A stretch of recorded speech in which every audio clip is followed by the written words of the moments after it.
And so to look for yourself in this movie show that continuously changes the impermanence of all things is a form of suffering. So wanting to hang on to this, identify with this. And the movie show includes, it's not just all the things that happen externally around you. The movie show is also the thoughts that pass through your mind. That's also part of the movie. And they come and go. And what people get entangled with, even more than the so-called external world, ultimately it's all the inner world, and put that aside. What you get entangled with is the much more so than every thought that comes, you get entangled in that. And look for your sense of self in that. You identify with the thoughts that come, your opinions, viewpoints, likes, dislikes. You believe every thought that comes that tells you what your life is all about. My life, I have to think about my life. It hasn't worked out. Not the way I wanted it to work out. Why did all this have to happen? And then I failed at this, I failed at that. Maybe I can still make it, maybe not. I need to think harder about me and my life. There must be a solution to the problem of me. But maybe if I see several psychotherapists, psychiatrists, maybe eventually they can help me find a solution to the problem of me, because I perceive myself as a problem, like a knot, K-N-O-T, like a knot that wants to be entangled, but it can't. Well, how do I do that? And then the psychotherapist, psychiatrist, psychoanalyst, the counselor may help you untie this knot of the unhappy me, but it takes a long time, and never really managed to do it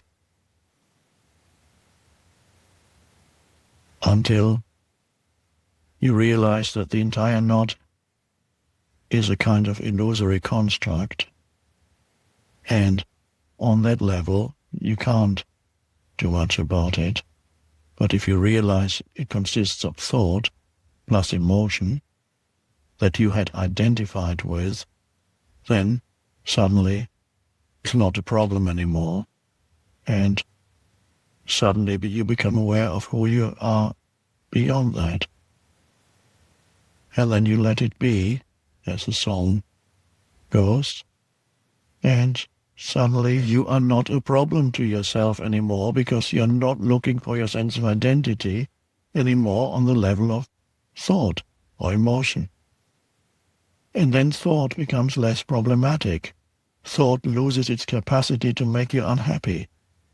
Because before, you might have noticed, most of the time when you get unhappy, it's because of certain thoughts that arise in your head that you completely believe in. Interpretations of situations, events, people, misinterpretations, very one-sided interpretation, as every interpretation is. It's just a viewpoint. And those things create unhappiness. Most of the time, that's what makes you miserable. If you become miserable, anxious, regretful, it's believing the thoughts that arise continuously, which are part of the movie show. So it's not just the movie show out here, it's also the movie show in your head. And so if you get dragged along in it, then it's a very confusing way to live. Yeah. You have no central sense of identity. And this is why so many people manifest in different situations. They manifest different aspects of their conditioned mind, which are sometimes called subpersonalities or whatever. And you might have noticed those people in whom there is little or no awareness, they can change from one moment to the next, from one day to the next, and you have a different person, or one situation to the next. When they encounter certain situations, suddenly some other subpersonality comes up. This is still considered, this is not schizophrenia or anything like that. That's still considered within the realm of what is normal. So I was always amazed for the short periods in my life when I lived communally, how changeable people are. And I always remember every morning I would sit at breakfast in a community where I lived in England for a little while. And I always wondering who is going to come down the stairs from the bedroom, what aspect of their personalities. One day it's a wonderful day, isn't it? It's so great to be alive. And then the next day, leave me alone. This is a dreadful place. I'm trying to get out of here. I don't know how can people live in this place. It's so dreadful. And this is only... And other subpersonalities in humans are triggered by specific situations. Sometimes involving money, or somebody dies, and then who is going to get the heritage, the fund, and then suddenly everybody becomes totally...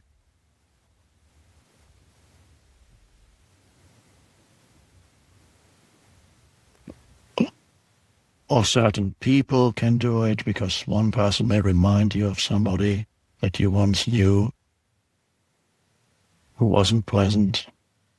All these things that you get entangled in with your sense of self, and that does not happen anymore, or if it does still happen occasionally to you, you'll fairly quickly wake up again and realize who you actually and essentially are.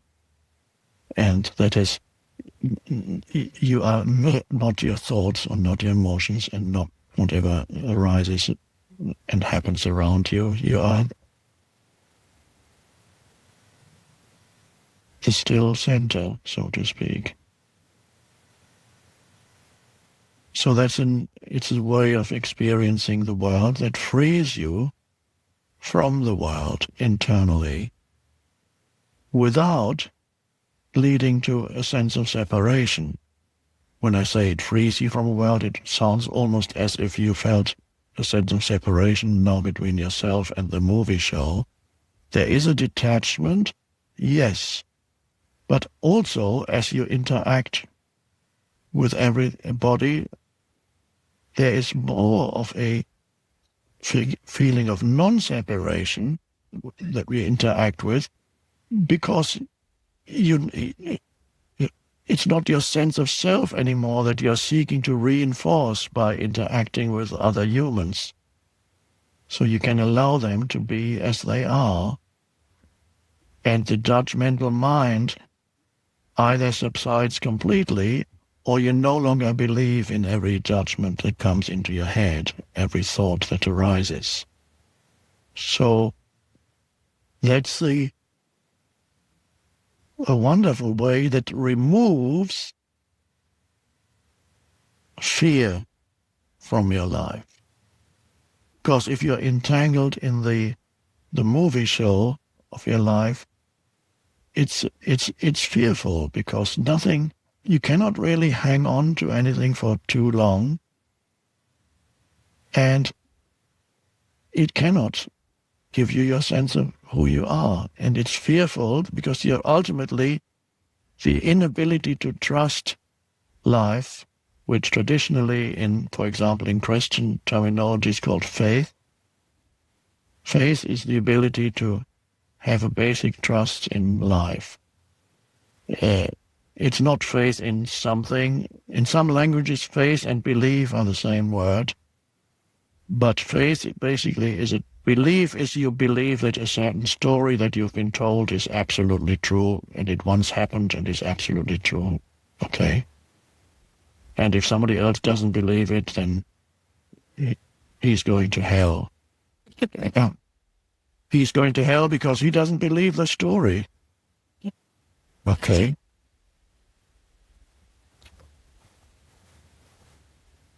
You don't believe my story? I'm going to kill you. That sounds funny, but it's still many people's reality. That's still many people's state of consciousness.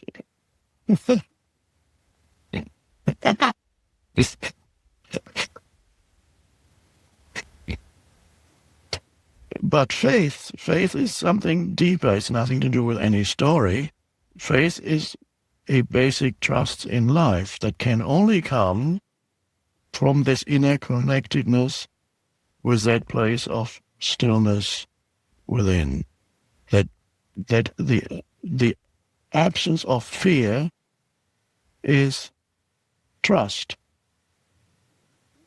The inability to have this basic rootedness in being, if you don't have that, you will have fear, one form or another. You may not always be conscious of it, but it'll always be somewhere in the background, and sometimes very much in the foreground. The mind may tell you, oh, I should be happy because look at all those other people. They are far worse off than me, so I should be happy.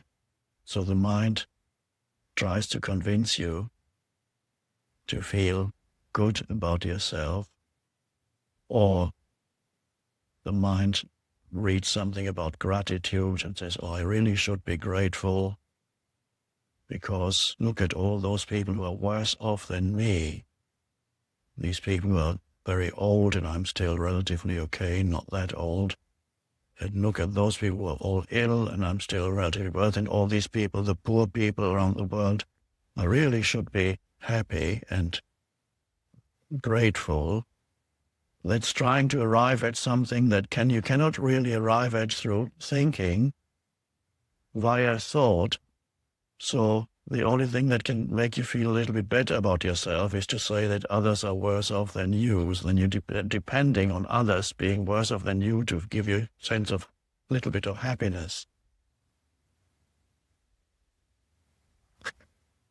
So some people try to arrive at gratitude in that way, but that's not the true way, and that you can't really, there's no depth to that.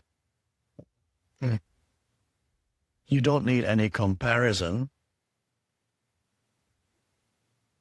for gratitude to arrive. There needs to be a moment of no thought, and with that moment of no thought, there comes an appreciation of whatever it is that arises in this moment, an appreciation that has nothing to do with conceptual thinking, although at some point conceptual thought may come in, and then at some point it might say, oh, what a lovely sky, or what a lovely human being he or she is, or some comment about beauty. But at some point that may come in. But the true gratitude and appreciation are really the same thing. They're synonymous. A Buddhist asked me, you talk about gratitude, but I don't believe in God, so who am I grateful to? Because obviously Buddhists don't talk about God or believe in God. Of course, some Buddhists may try to be grateful to the Buddha. Oh, thank you, Buddha, for this. But that's not it. You simply, in that state, when there's no thought, there is an appreciation of the aliveness of that, the life that inhabits all forms, even inanimate life forms. There's an alert attention. And with that you perceive, and you hear, you listen, look. And there's an innocence of perception in which you're not judging at all, you're just appreciating You give attention. And that giving of attention is the most precious thing you can bring into this world. That's really what you're here for. You're here to bring consciousness into this dimension. So when you give attention, which is not thought, you give attention, then consciousness flows into this dimension from some other place, some other dimension, so to speak. So you bring from the unmanifested, the source, you bring that into this dimension. And that is the real purpose of human existence, is to be the channel for the opening for consciousness. You're here to bring consciousness. And consciousness is the light of God, the light of the divine. That's why it's sometimes called the light of consciousness. So you're really a channel for that transcendent dimension, the divine, to come. It's better to come into this dimension and thereby transforming it without you doing anything. You're not thinking, I am going to transform the world. No. The I that thinks it has to do something is not needed here. And then it happens. So primarily, and the shift then happens when you realize that, is that your purpose, your life purpose in any situation is not really the surface of that situation, whatever is happening there. There's a deeper and true purpose in any situation. It's very easy to forget that, so that you believe that what really matters is the actual situation that you're dealing with, your life situation, your whatever it is, your relationship, any situation that arises in the present moment, any challenge, or whatever it is you do for a living, the work you do, you think, I'm doing it in order to achieve that through it, or not. Well, yes, but that is the relative purpose, but the true absolute purpose is never that. It's to bring, to be the bringer of consciousness into that situation. And whenever you're being challenged, particularly, it's easy to forget that, and then you think, this is what matters, dealing with it on that surface level. Oh, the primary question needs to be, what is my state of consciousness? And are you able to bring that attention, no matter what happens in your life, face it with an outflow of attention? And then thinking can happen afterwards if it's needed. It then comes from a different place and will be more intuitive, more inspired, more fresh, more adequate, right for that particular situation, rather than old conditioned thinking. So the primary thing is, are you able to dwell in that state where attention can move through you, consciousness? So no matter what your life purpose is for you as a person, on a personal level, you do whatever it is you do. It may be important in the eyes of the world, or it may be not important in the eyes of the world, but that doesn't really matter. What does matter is what state of consciousness you bring to it. And then something that may be unimportant in the eyes of the world, may be more important if you bring consciousness to it than a so-called VIP doing what he or she does in the state of unconsciousness.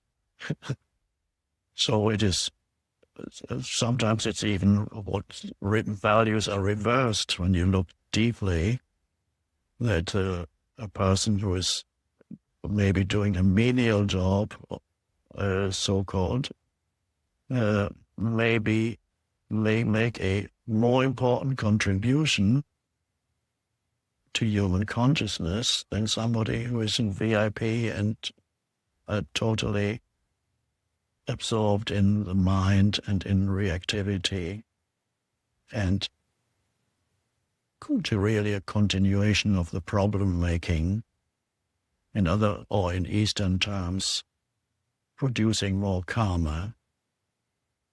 And so, of course, in conventional terms, the VIP makes a more important contribution, but in reality, the person who may not be recognized by the world as important may actually be making a more important contribution.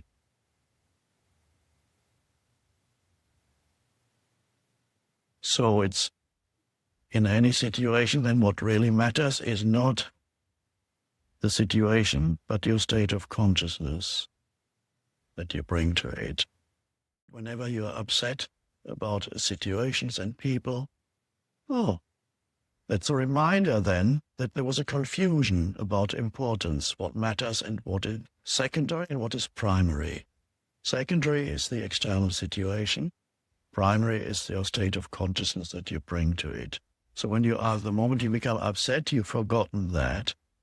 But that in itself can be a sign to become present again. So if you're vigilant about getting upset about things, then you can use it as an alarm clock. Any kind of upset in any situation, it's, I must have confused what primary and secondary. And it's okay. And then you can invite the alertness in. And this is, I sometimes compare it to turning up the light with a dimmer switch, and which is really what it feels like is from the mind-identified reactive state, and suddenly there must have been still a remnant of awareness from where you can notice, oops, I'm upset about this. And then you can, at that moment, there is a choice. There's a confusion about what is really important here. And then you can invite in presence, attention. And at that moment, there's a shift from the mind-identified reactive thinking state. You might have just been talking to somebody about how dreadful somebody else is, what they just did, why can't they ever get it right, and why, and suddenly there's still a remnant of awareness in you. And so you begin to witness that inside you, and at that moment you have a choice. You can say, okay, you recognize you got confusion of primary and secondary, and then you go, okay, let's become present. A deep breath might help. Looking around you might help. Anything that brings you into the present moment brings up, okay, you step out of the mind-identified state. What that means when I say you step out of, it means your consciousnness removes itself from the thinking. Your consciousness was in the thought forms. You then reclaim the consciousness. The consciousness reclaims itself, so to speak. You reclaim the consciousness from its incarnated form. It's in the thought or emotional form. It had incarnated into this form. This is the dream of consciousness. You reclaim it, or it reclaims itself, because you are ultimately it. And so consciousness then is withdrawn from the form, the thought form, the emotional thought, well, let's say this is consciousness and this is thought, then it goes, consciousness was trapped in that thought, it had become that thought, and in the same way that water can become ice. So this is just so consciousness goes out of it, and then the thought collapses, because it was only consciousness that had been frozen, had become hardened, so to speak. So consciousness is withdrawn from the thinking, and then it is in its pure no form. And that is it's an amazing thing when that consciousness is suddenly there, that before was trapped in thinking, that you experience a heightened sense of aliveness suddenly. And that is the entire vibrational frequency shifts to one could say, what it feels like, a higher frequency. So, and this is why we call it waking up, because waking up is awakening. Spiritual awakening does not mean to suddenly see angels or talk to God. What do I do? Tell me what to do. Yes. That's not spiritual awakening. It's fine if you see angels, it's a beautiful thing. But it doesn't mean that you're spiritually awakened, it just means you're seeing an angel. Or even if you're channeling a spirit entity, it does not mean you're spiritually awakened. You're just channeling a spirit entity who may have a big ego, who knows? And then that ego gets added to your ego.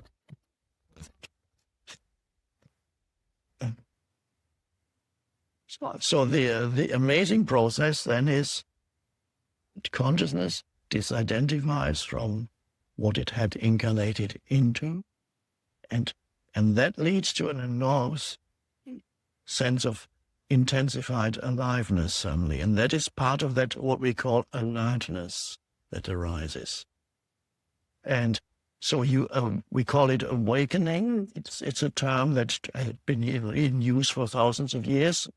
Awakening, and it's for good reason.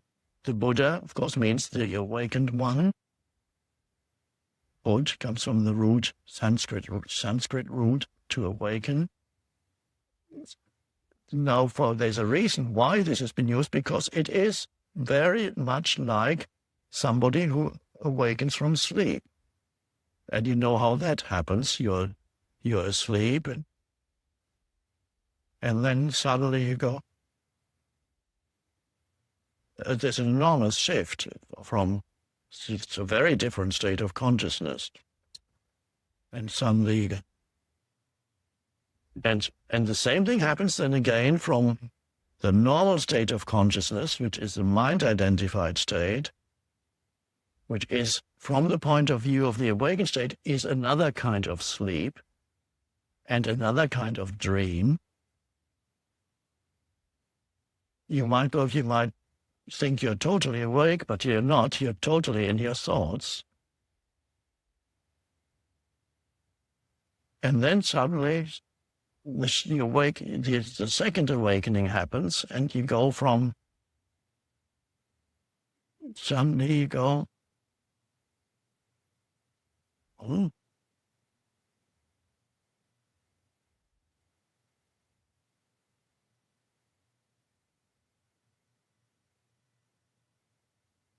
complete shift. That's why it's called, and you can feel the entire energy field suddenly shifting. And that may have to happen many times in you. You lose it. It doesn't mean you necessarily stay awakened. Once it can happen. And then the momentum of the egoic consciousness may, of course, reassert itself into another wave of reactivity and story making and mind identification, until you begin to notice again you're upset again. In fact, you've been upset the last 5 hours. but you didn't even know it because it was so normal. By the way, and you may people in your own life, there are humans who are upset on a continuous basis. It's almost their normal state. No, they don't know that because if you live with something all the time, you no longer know it.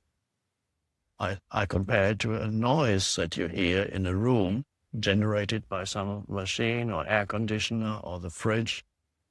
And after a few hours, you no longer know that there is a noise. You don't know it. You only know it when suddenly it stops and you say, gosh, has that been going on for all these hours? And suddenly it's so peaceful here. And this fridge must have been on for weeks. And the same with inner state. Many humans still exist whose normal state is basically a state of contraction, tightness, which is a form of upset. And even when there's nothing much happening externally to upset them, they are still upset. And they don't know it, but really they are looking for, when even there's nothing happening externally to upset them, they are looking for an excuse out there to justify their state of upsetness, so to speak. So they're looking for something that they can get upset about because they're already upset inside. There's already that energy field, and they're just waiting for it. It's a bit like, this is how a dream, by the way, happens. People believe that when they have a nightmare and they feel fear or whatever they feel in the nightmare, they believe that the images in the dream cause the fear. But actually it's the other way around. There is a state of fear in them which the mind attempts to explain, and it creates images that then correspond to what they feel. And this is how a dream arises. The mind creates the dream to explain the underlying feeling of fear. But of course, when we look back at the dream, we think that we felt fear because we saw those images in the dream. No, the mind, if it's financial limitation, if it's some relationship limitation, or health problem, whatever it may be, bring attention to that so that something different can arise through it. And that is the end of reactivity. Welcome it. For many people, this financial limitation is a big one.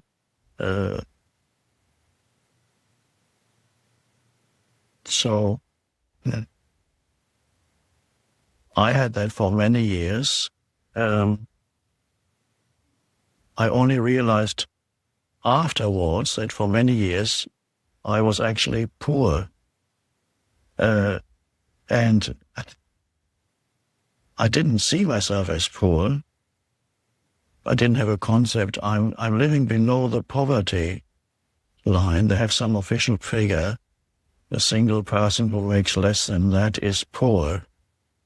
And so I was like that for many years. But it wasn't in my conceptual consciousness that I'm poor or I haven't made it. I had to look at every price, and when I bought something, I had to look carefully, but that was just a fact. I was surprised. I remember occasionally seeing when people I was once in a self-service restaurant, and there was a couple there, they were just taking whatever they wanted, put it on their tray, and they didn't look at the price at all. They just took it, and I said, how amazing.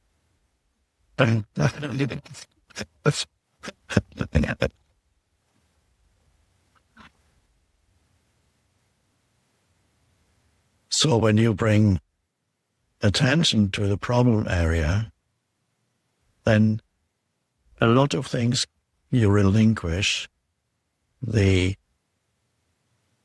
complaining in your mind, the conceptualization of who you are, but that those problems make you into who you are. You let go of conceptual identities. You as the person who has failed, or you as the person who might fail, or it's about to happen. You're about to be fired, perhaps. Whatever the mind does, just attention. I give the example in somewhere in the Stillness Speaks, perhaps because it comes from my own life. Say if you're sitting on a park bench and you put your hand in your pocket and you see, oh, I only have 50 cents left. Does your mind then come in and say, I'm ruined? And then many other thoughts follow from there, a whole thing playing itself out.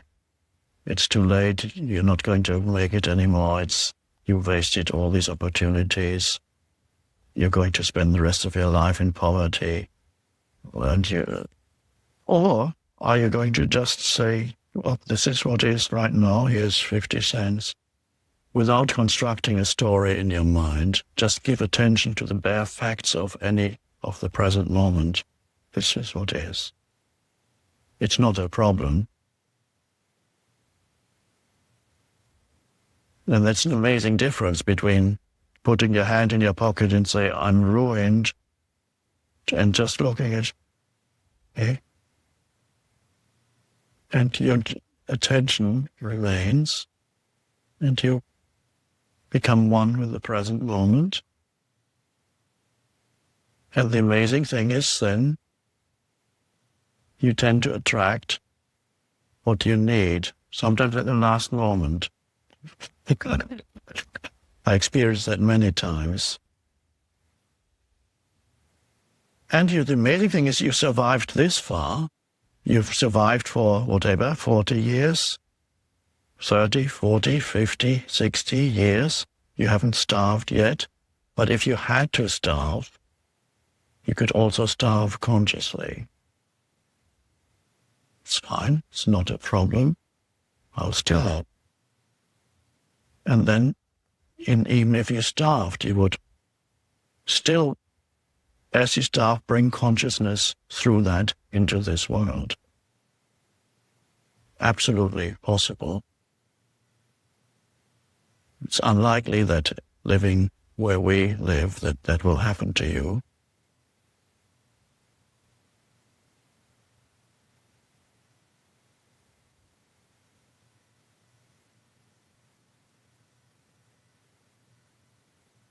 So the vigilance then, as regards your inner state, is very important, so that you no longer believe the outer is more important than the inner. That's the great delusion. Some outer condition is more important than the state of consciousness. So the vigilance needs to be there, and I'm saying that to you because there's enough awareness in you for that vigilance to arise. Without the vigilance, you have no idea what's going on inside you. And you project it all outside. Then you don't even know this is the essence of unconsciousness, spiritually speaking. Many really unconscious people, they don't even know that they are suffering. Because everything is projected outward. All the bad stuff is out there. Other people and whoever they blame, it's all out there. Everything is projected. They have complete unawareness of their inner state. That's the essence of unconsciousness. But even humans who have already begun the spiritual path or the awakening process can still be taken over periodically, regularly, completely by the delusion that something out there is more important than your inner state of consciousness. And then you go, in that moment you become reactive. And in that moment you become identified with the reactions, which are mental, emotional forms that arise. And so you are lost. And you think it's all out, it's out. And this. So the vigilance can tell you, at the moment you become upset about something, upset is a generic term. Upset could be anger, it could be despondent, it could be fearful. Upset is anything that's not rooted in the peaceful depths of being is upset. So then you would notice anything that upsets you, and you might be surprised that little things perhaps can still upset you. Just a tiny thing, somebody not turning up for an appointment, or handyman not doing a good job, or all kinds of something taking too long, somebody not treating you with respect that you deserve. All kinds of little things can make you up. Driving, people get upset when they drive. It's strange. None of the other drivers knows you and you don't know them, but they are regarded by the unconscious ego as personally insulting to you. Somebody pushes in from the right. How dare you? If a gust of wind came, probably you would not get upset because it's hard to personalize that. But if you're very unconscious, extremely unconscious, you can even get angry with that. But it's less likely because it's just a gust of wind pushing you, forcing you to go that way. You wouldn't say to the wind, how dare you, unless you're almost mad. But an unconscious person is just like a gust of wind. It's no more than that. It's nothing to do with you whatsoever. So, and of course you find these unconscious every day in your daily life. You will find people who are just acting out their unconsciousness. Some are driving around the streets, and some you meet in other ways. And it's never really personal. They are definitely not in the traffic. So be vigilant to see, do you still get upset by other drivers? And then it's not something to beat yourself up about, say, oh dear, you see, I'm no good. I've been on the spiritual path and I still get upset by other drivers. All you need is to notice it. Oh. And so whenever you become upset, there's oh, what's going on? And then you'll know, I confused. There was a confusion in my mind of what really is important. I thought that thing out there was important, and you forget, this is important. What do I bring to the situation?